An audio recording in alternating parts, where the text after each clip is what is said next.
Olá pessoal, tudo bem? Aqui quem fala com você é o Cauã, da nota 10, sessão de Química, na atividade número 1, de Biologia e Bioquímica Humana, do módulo 53 de 2005. Essa atividade é que ela trata, né? Vamos fazer a leitura do enunciado. Em um trabalho de pesquisa, você e sua equipe ficaram responsáveis por encontrarem duas enzimas que sejam funcionais ao organismo humano. Uma das enzimas deve ser funcional no estômago, pH aproximado de 2,5, durante a alimentação. A outra enzima tem que ser funcional na região do íleo do intestino, com pH aproximado de 7,5. Como ambas as enzimas estão no organismo humano, a temperatura ótima aproximada de ambas deve ser 0,5 graus Celsius.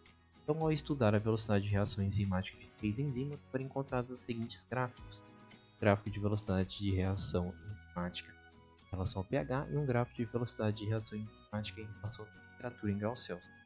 Após análise, sua equipe deve chegar a algumas conclusões. Então a gente tem que responder três questõezinhas a respeito desses gráficos. Levando em consideração a temperatura e pH ótimos, e qual é a ideal para o estômago. Então, para responder essa questão número 1, a gente tem que analisar os gráficos. Então, para o estômago, a gente sabe que o pH ideal é de 2,5, certo? E a temperatura ideal corporal é de 36,5, para essas enzimas atuarem. O que são enzimas, né? Vamos relembrar o que são enzimas. São proteínas que atuam como catalisadores biológicos no organismo humano, certo?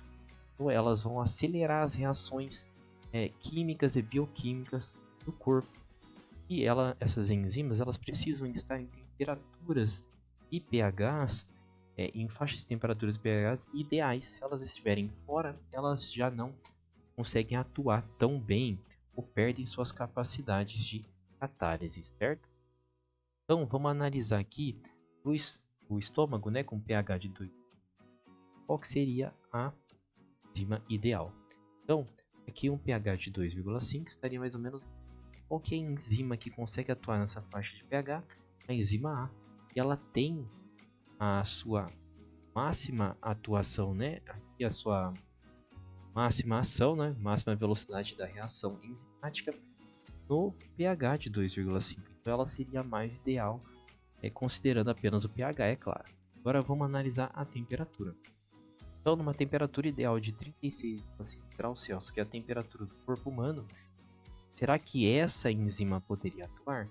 Ela pode, né? Como você pode ver aqui, ela tem atividade máxima nessa temperatura. A velocidade de reação enzimática dela, o pico, né, do gráfico dela, é o valor máximo que é próximo a essa temperatura. Então isso confirma pra gente que ela realmente é a mais indicada para atuação no estômago, certo? Então assim a gente fez a análise aqui para a questão número 1. Vocês podem elaborar as respostas de vocês com base, por exemplo, nessa daqui que eu vou ler para vocês, tá? A enzima mais apropriada para atuar no estômago, então, é a enzima A, pois ela apresenta o melhor desempenho pH mais ácidos, como o do estômago, em torno de 2,5. O gráfico 1 mostrou pra gente que a enzima A atinge sua atividade máxima exatamente na faixa de pH. Além disso, o gráfico 2 mostra que ela também funciona bem na temperatura corporal próxima de 3,5 graus Celsius, que a torna ideal para esse ambiente específico do sistema digestivo, no caso ali, o estômago. Então é assim que vocês podem responder essa questão número 1. Agora a questão número 2, vocês vão realizar a mesma análise, só que agora para o ambiente mais básico, né? Porque aqui a gente tem que o pH ideal para a atuação da enzima no intestino delgado é de 7,5. Aí vocês vão consultar aqui onde está o pH de 7,5 e qual que seria a enzima aqui que tem a maior velocidade de reação, ou seja, a máxima atuação dela nessa faixa de pH. E vocês indiquem aí. Na da temperatura a mesma coisa, né? Você está aqui na temperatura ideal de 36,5 e verificar qual das enzimas tem sua atividade máxima nessa temperatura. Ou próxima a ela, é claro, né? Então é assim que vocês podem responder essa questão número 2 fazendo a mesma. Agora na questão número 3, o que ele pede pra gente? Caso as enzimas necessárias para o estômago e intestino tiverem um pH diferentes ou em temperaturas muito elevadas, elas terão sua ação corretamente? A resposta. Então, para a gente responder essa questão aqui, a gente tem que lembrar lá o que são as enzimas, né? Para que elas são importantes, como elas atuam. Estudar um pouquinho a respeito do processo de desnaturação das enzimas, que é a perda de capacidade, né? A mudança nas estruturas químicas dessas fazem elas perderem as suas capacidades de catálise, né? Elas já não se encaixam mais com o substrato. Então vocês vão dar uma estudadazinha a respeito desses dois processos aqui, né? A desnaturação e a relação com o substrato, para poder responder essa questão número 3.